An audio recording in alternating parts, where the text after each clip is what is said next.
atau mobil elektrik yang sangat kecil, ya dia nggak perlu jarak yang terlalu panjang, dia pakainya iron base saja, dan kemudian harga jualnya kan mesti terjangkau. Gitu. Jadi saya bilang salah satu yang menarik tahun depan dengan China reopening, yaitu dari base metal, itu cukup menarik. Tahun depan itu kalau sekarang saya bilang masih cukup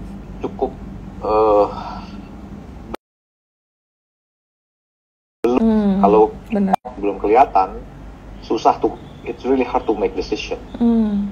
Makanya saya bilang ini Desember ini very important nih. Yes.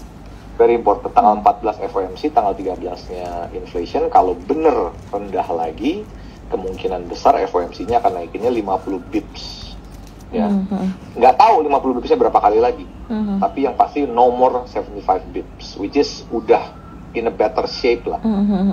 Saya nggak bilang in a good shape, tapi saya bilang udah in a much better shape now dibanding 75 terus.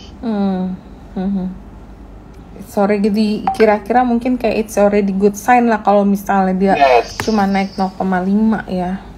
Betul, udah mulai membaik lah cerita.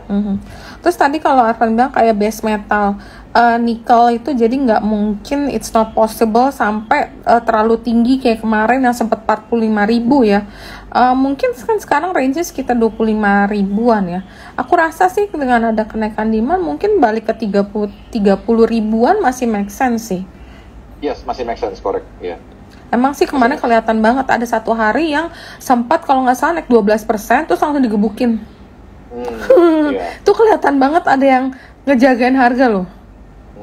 Itu udah kayak apa ya, kayak kripto juga ya, sehari naik 12 terus tahu-tahu tinggal plus 7 ya. Kayak ada yang benar-benar maintain atau jagain harganya biar nggak terlalu kenceng naiknya. Nah kalau misalnya kayak copper gimana? Kenapa Jess? Waktu itu karena ada yang ngejaga short ya, ya. Cingsan ya? Mungkin ya cingsan. Ya makanya nggak bisa yang kayak kemarin yang tiba-tiba sampai 45.000 yang heboh banget tuh. Tuh kelihatannya mulai dijaga. Dan sekarang nikel tuh nggak bisa lihat dari pagi loh. Sekarang tuh lihatnya sesi 2 sekitar jam 2, jam 3. Jadi agak susah nih prediksi. Nah kalau kayak copper gimana Arfan view-nya? Apakah kurang lebih sama? Ya kurang lebih sama, nikel sama copper itu base metal dan biasanya itu adalah sign of recovery. Karena nikel copper itu dipakai untuk bahan dasar untuk industri ya.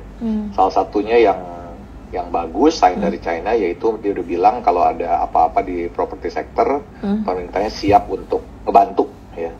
Bukan maybe not bail out, cuman ngebantu ya. Saya sih sama, nikel copper saya bilang harga will be stable, mungkin udah sulit turun karena ada sentimen dari China reopening, demandnya kemungkinan besar akan naik lagi. Tapi untuk short tajam seperti thermal juga sulit ya, karena thermal ini kan kalau yang terjadi tahun 2022 ini tiba-tiba orang takut nggak ada supply, jadi berapapun dimakan dulu deh. Ya, jadi makanya seperti yang terjadi di quarter 4 ini, thermalnya ini sepertinya normalizing nggak sih? Yes, Europe-nya udah isi dulu deh, kita beli dulu, kita restocking dulu deh. Ini winter ntar kalau tiba-tiba nggak ada pemanas kan repot ya. Atau kalau cerita inget akhir 2021 even China aja bisa mati lampu. Iya. Karena terus sama dia ada kayak cuaca yang sangat panas ya di sana waktu itu. Iya betul, ada heat wave. Iya. Jadi saya rasa coal price will still high, tapi normalizing. Mungkin nggak 400, maybe 300 or 250 or at least 200 above. Iya, tetap tinggi. Yes, karena kan ada supply disruption yang bekas COVID itu belum fully recover, jadi masih ada kekurangan supply sih. Mungkin demand-nya nggak setinggi yang kemarin karena mungkin kemarin itu semua orang ya karena gasnya juga lagi terhambat dari Rusianya nggak ngalir, jadi mereka mungkin stock up juga, kayak kita panik nih mau denger misalnya bakal ada rame-rame, ya udah kita stok aja, pakai nggak pakai urusan ke-20 deh ya. Makanya harganya sempat loncatnya lumayan tinggi sih, mungkin karena itu juga ya. Nah, gitu, terus waktu awal COVID cerita kan? Iya, benar. Mau lockdown. Iya, wah kita belanja. Nah, terus kalau yang menarik nih gold price, dimana kan kemarin Sukor nih sempat keluarin report on BRMS juga nih bahwa BRMS itu targetnya kan 282 nih, ada tulisannya bahwa mereka bullish di gold ya kelihatannya ya, karena recession risk. Nah, kalau menurut pandangan Arfan pribadi, kalau gold price itu gimana view-nya untuk nantinya ke depannya? Oke, saya agak berbeda nih dengan Sukor nih cerita. Kalau saya bilang gold itu untuk recession risk udah nggak lagi ya. Saya bilang flight to safety is no longer gold. Banyak. Tapi flight to safety itu USD. Saya bilang makanya kemarin saat fear of recession USD-nya itu naiknya banyak banget. Iya. Ya, saya bilang this is different dengan tahun-tahun sebelumnya. Saya kecil. Iya, zaman saya kecil dulu. Wah, semua orang tua kita kan selalu ada uang lebih, beli emas. Iya. Kalau zaman dulu ada uang lebih, belinya US dollar juga karena pasti devaluasi. Zaman dulu ya, karena di-peg kan. Tapi setelah 97 is different. Tapi orang tetap beli emas. Ya, saya rasa fear of recession and flight to safety-nya bukan enggak sama sekali, tapi saya rasa udah bukan gold lagi, tapi lebih US dollar saya bilang. Kalau saya bilang sih US dollar sih biasa aja ceritanya. Biasa aja. Kemarin waktu pandemic aja shoot sampai 2000, 2100, kemudian habis itu turunnya lebih banyak ya. Iya. Iya sih. Cijas mau tambahin soal gold? Iya sih. Mungkin sama ya, mungkin kira-kira. Tapi kalau misalnya goldnya kan emang mungkin ya, some people say it's interesting. Mungkin kalau Arfan nggak setuju, tapi menurut aku mungkin lebih interesting emitennya kali ya. Iya. Tuh, mungkin emitennya juga akan lebih menarik sih. Kalau untuk investasi goldnya sendiri sih aku rasa nggak terlalu. Mungkin emitennya yang akan lebih oke. Gitu. Oke. Nah kalau gitu berarti commodity terus China reopen, which is base metal menjadi kayak pilihan yang sangat menarik. Kalau sektor lain ada lagi nggak? Nah, kalau banking sektor untuk tahun depan kira-kira kalau Arfan gimana? Soalnya ini ada dua view ya mengenai banking sector di tahun 2023, di mana ada salah satu klien aku bilang wah ini banking masih sangat menarik, sedangkan ada another part of my client yang bilang banking kayaknya ya nggak menarik sih tahun depan. Nah kalau menurut Arfan nih banking ini masih akan jadi pilihan nggak sih tahun depan? Kalau saya bilang banking itu, the uniqueness of banking sector itu beda seperti company pada umumnya ya. Contohnya ICBP yang jualan Indomie ya, dia mengkira-kira tahun ini saya jualan berapa ya, dia kira-kira karena customer yang datang sudah jual. Lah kalau bank ini justru kebalikannya, cerita dia itu memilih dia mau kasih loan ke siapa ya. Jadi banking itu mestinya kalau dia bilang loan targetnya sekian, mestinya mirip-mirip, nggak jauh. Tapi beda sama orang jualan produk, jualan Indomie atau jualan jualan macam-macam tuh beda, kan tergantung dari demand-nya ya. Tiba-tiba demand-nya bisa hilang, tiba-tiba recession demand-nya bisa hilang. Kalau bank itu dia yang memilih mau kasih loan ke siapa. Nah dari situ saya bilang saya sih neutral aja ya cerita sama bank. Bank itu sesuai dengan EPS growth-nya aja, naiknya 8-12% tiap tahun. Combining with saya bilang PB-nya, price to book value sekarang udah rata-rata udah back to mean ya. Jadi saya bilang EPS growth aja 8-12% tiap tahun.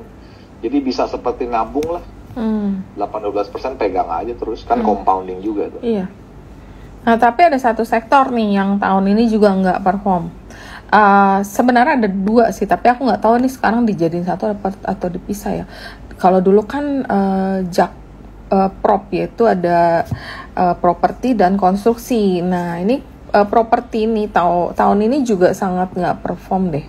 Nah sedangkan harga-harga di awal-awal tahun itu kayaknya jauh lebih tinggi. Nah ini pun potensi nggak untuk di window dressing, kayak contoh ya BSD awal tahun tuh masih sekitar 1060 dan sekarang tuh harganya 900-an. Jadi ini juga masih jauh di bawah harga pembukaan awal tahun. Biasanya kalau saham yang harganya jauh di bawah tuh ada potensi untuk dipercantik lah di tutupan tahun biar nanti kinerjanya lebih menarik. Memang nggak semua properti sih, kalau Alam Sutra juga harganya udah hampir-hampir sama di awal tahun. Cuman beberapa properti yang besar-besar ini kelihatannya masih di bawah harga awal tahun. Nah kalau properti sendiri gimana? Oke, properti ini memang cukup bingungan nih cerita. Jadi secara EPS growth lumayan, valuation juga not bad, tapi belum ada flow naik ya. Iya, belum ada flow-nya. Mungkin karena gini, kalau mau properti baiknya yang menengah ke bawah karena demand-nya itu akan selalu stable. Ya. Yang menengah ke atas mungkin demand-nya agak kena karena orang udah lesser spending, orang takut recession. Kemudian suku bunga bank juga lagi naik, yang mortgage juga berpikir ya. Sedangkan kalau yang menengah ke bawah kan no choice lah cerita. Pasangan muda yang baru menikah, pengen punya rumah, ya udahlah beli aja lah. Waktu saya masih muda dulu lah, no choice kan, mau nggak mau ya udah masih beli rumah, kalau enggak gimana lagi, ya udahlah kredit mahal, ya udah mau gimana lagi, no choice. Jadi demandnya lebih stable ya. Atau yang ini kali, yang banyak kayak mallnya, jadi mungkin nanti bisa jadi opsi juga nggak yang mallnya atau pusat perdagangan? Iya, recurring income. Yang recurring itu karena kalau ini sangat menarik dengan pent up demand ya. Makanya tadi saya juga mention IMRT, retail, MAPA juga tuh pent up demand. Untuk yang lebih safe, lebih normalizing ke properti yang dapat recurring income dari mall. Itu memang ya cukup menarik. Tapi karena tahun depan sih per sekarang sih belum ada yang kelihatan seksi ya ceritanya. Iya. Tapi kalau aku bilang sih buat klien yang invest ya, memang dia punya cash lebih dan memang dia bisa buat pegang. Ini barang yang belum naik ya, diskon jauh di bawah, dan kayaknya semua betnya sudah keluar deh. Tahun ini suku bunga naik, jadi kan katalisnya nggak ada gitu buat buat properti. Tapi harga tuh sebenarnya udah terdiskon. Sedangkan sebenarnya kalau kita lihat dari pre-sales kan harganya maksudnya penjualannya not bad ya. Aku sih buat klien yang simpen jangka panjang udah mulai nyicil beli sih, memang buat simpen ya, karena biasanya kalau udah sekali jalan kan lumayan, nah pas lagi jalan nanti baru tambah sih, kayak Pakuwon gitu, yang salah satu yang the biggest market cap. Gimana kalau misalnya ada flow asing, biasanya masuk ke sana dulu, atau fund biasa masuk ke sana dulu, itu juga menurut aku sih sangat menarik sih. Kalau Cijes gimana, ada view gak on property sector? Juga tadi kalau soal pent up demand itu benar banget ya Cia, apalagi kalau misalnya aku ke daerah-daerah, aku lihat wah itu mallnya nggak perlu 1 minggu itu tuh udah rame banget Ci. Jadi kita hari biasa Rabu gitu kan, Rabu Kamis, wah itu even mall-mallnya tuh udah rame banget. Terus orang kesana mereka belanja apa? Ya mereka tuh banyak banget tuh kan yang kayak belanja sepatu lah gitu kan, MAPA gitu, banyak banget. Dan ternyata even aku tuh ya aku kan nggak jarang banget ya keluar kota, apalagi yang bukan Bali gitu kan, kita kan jarang ya kalau keluar kota bukan Bali. Kalau aku lihat ternyata orang tuh happy gitu kalau mereka lihat opsi-opsi perbelanjaan atau merek-merek yang mungkin kalau di Jakarta udah banyak gitu kan ya, kayak misalnya Zara, Mango apa segala macam gitu, H&M. Tapi kalau misalnya di luar kota tuh masih suka banget gitu. Jadi emang kelihatannya mapnya emang lumayan menarik. Kalau untuk properti iya benar setuju. Kayaknya tahun ini bad newsnya udah keluar semua gitu kan. Berarti kan harusnya sellernya udah habis nih. Iya, under own.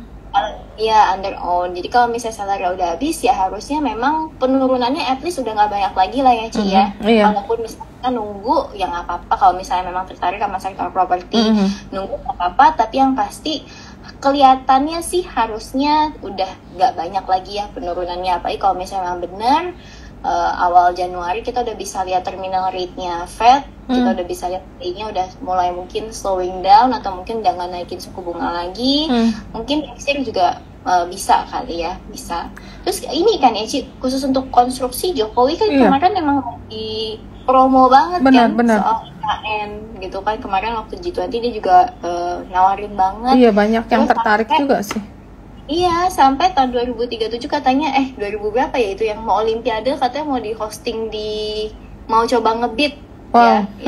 Ibu kota baru mau coba ngebid buat hosting Olimpiade gitu. Jadi mungkin emang next year pembangunannya lebih besar. Cuma kita mesti ingat juga next year kan tahun kampanye, tahun pemilu, most likely ada pergantian juga nih gitu kan, pergantian kekuasaan gitu.